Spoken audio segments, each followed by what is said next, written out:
So ngayon speed test na natin siya mga boss. Dito ko na lang siya speed test para makita nyo. Ito rin yung gamit kong APN doon. Okay, yun yung ginamit kong APN doon. So try natin, connect natin siya. Yan. So madalas pumapalo siya ng 30 mga boss. Siguro depende na lang din sa mga area nyo. Kung mas malakas sa area nyo, okay, baka umabot pa yan ng 30 mahigit. Okay, so update nyo na lang ako kung nakatulong sa inyo to.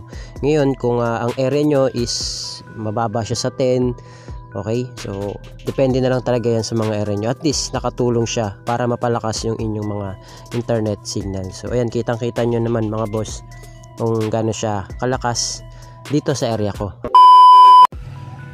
Hello guys, welcome back dito sa ating YouTube channel. Kamusta?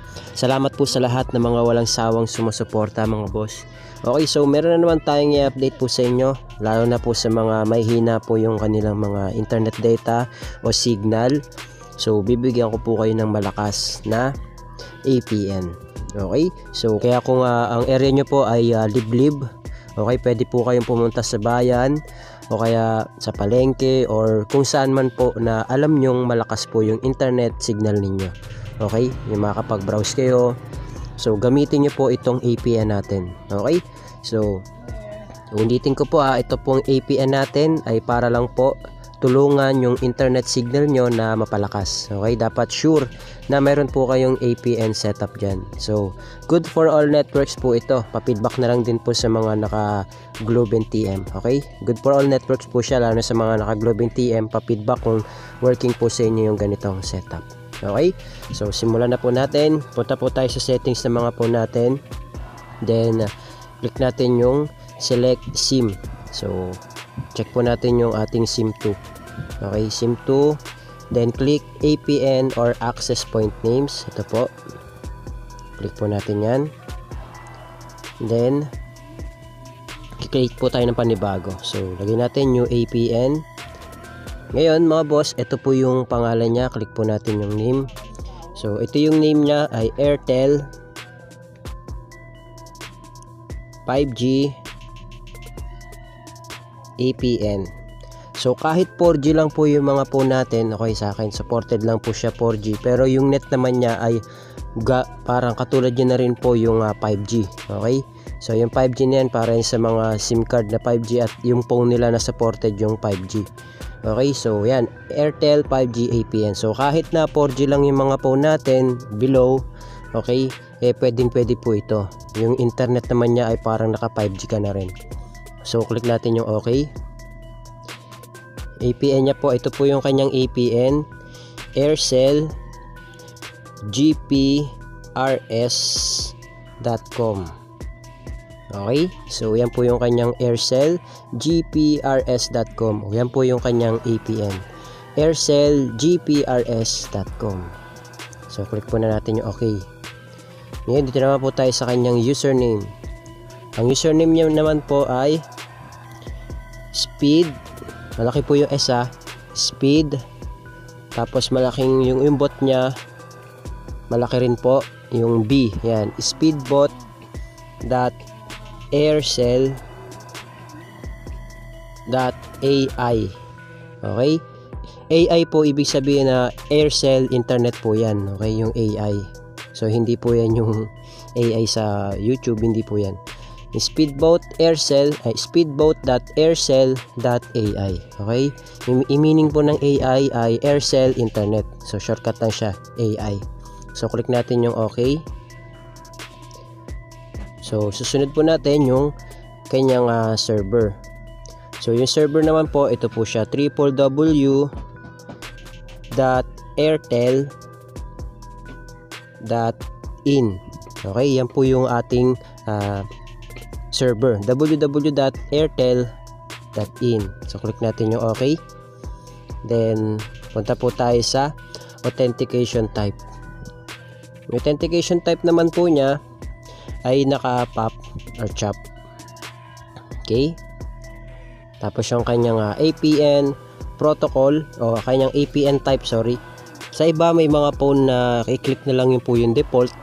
Okay, so iba naman na phone katulad sa akin, kailangan pang i-type. Okay, so click natin yung default o lagay po natin default. Okay?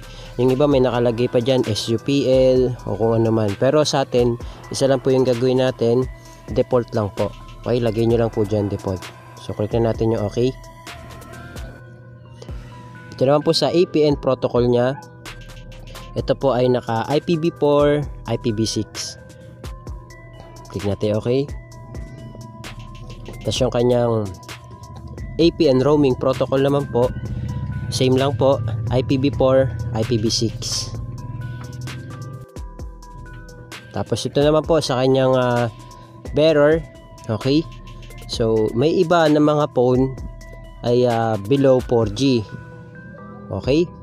So ngayon ang gamitin nyo kapag hindi po talaga kayo naka 4G na LTE, okay, o 2G, 3G, pababa o pataas. Kung kayo ay 4G pababa, dito po kayo sa unspecified. Pero kung kayo naman ay 4G LTE, ito naman po kayo. Okay, LTE lang po kayo. Okay, so ulitin ko po kapag ka LTE ka, so click mo yung LTE. Okay, i-click mo yung okay. Pero kung ikaw ay 2G, 3G, okay, click mo yung unspecified. Pero kung talagang gusto mo, available sa yung dalawang yan, pwede mong gawing dalawa. Okay? Tapos kung halimbawa, isa lang yung gusto mo, dito ka na lang sa LTE. Kung LTE ka, okay? Naka 4G LTE ka pataas. Okay? So LTE na yung i-click mo. Patid sa akin, naka LTE ako. Okay? Pero kung ikaw nga ay naka 2G lang, 3G, dito ka sa unspecified. Okay? Yan na lang kasi. Yan yung supported ng phone mo. Kasi sa atin, sa mga naka 4G pataas, LTE yan, click mo yung okay. Then, save na po natin siya. So, ngayon, pwede nyo na pong i-click yung ginawa nyo. Itong Airtel 5G AP. Then, ang gagawin natin, okay, so, pwede kayo mag-speed test. Okay? So, i-speed test nyo po yan mga boss. So, hindi ko pa kasi nasasalpak dito yung ating TNT. Okay, naka-unli data ako doon. So, laking tulong nun sa mga naka-unli data pa ngayon. Okay, so, laking tulong din ito na mapabilis yung internet signal ninyo. Ngayon, kung naka-promo naman po kayo, kung ibang promo naman meron kayo, okay, so, i-test nyo to. Try nyo sa speed test kung nakatulong po sa area nyo. So, gawin nyo, speed test nyo muna yung before bago nyo pag gawin tong APN. Then, kapag may APN na kayo, itong tutorial natin, saka nyo speed test para malaman nyo kung yung ano yung mas mabilis, kung nakadagdag ba siya o hindi. Okay, kung nakatulong ba mapalakas yung inyong internet signal.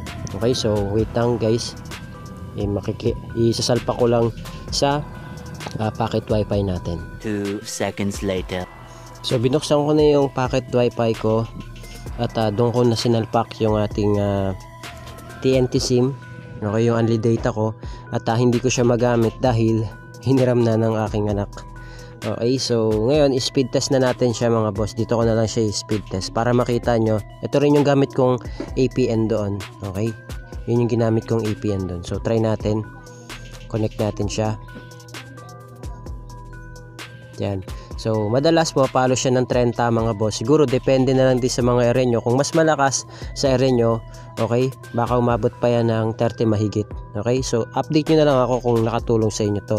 Ngayon, kung ang area nyo is mababa siya sa 10, okay, so depende na lang talaga yan sa mga area nyo. At least nakatulong siya para mapalakas yung inyong mga internet signal. So ayan, kitang kita nyo naman mga boss kung gaano siya kalakas dito sa area ko. Okay, so yung ping MS nya is 20. So laking tulong na yan, lalo na sa mga online games. Pa-feedback na lang po kung working po sa inyo to. Okay, so yan yung gamit kong APN ngayon dun sa packet wifi ko. Okay, o dun din sa isang cellphone ko. Okay, so try nyo na lang to mga boss at feedback po kayo kung nakatulong po sa inyo. Okay, so yun lang, thank you, God bless, see you on my next video.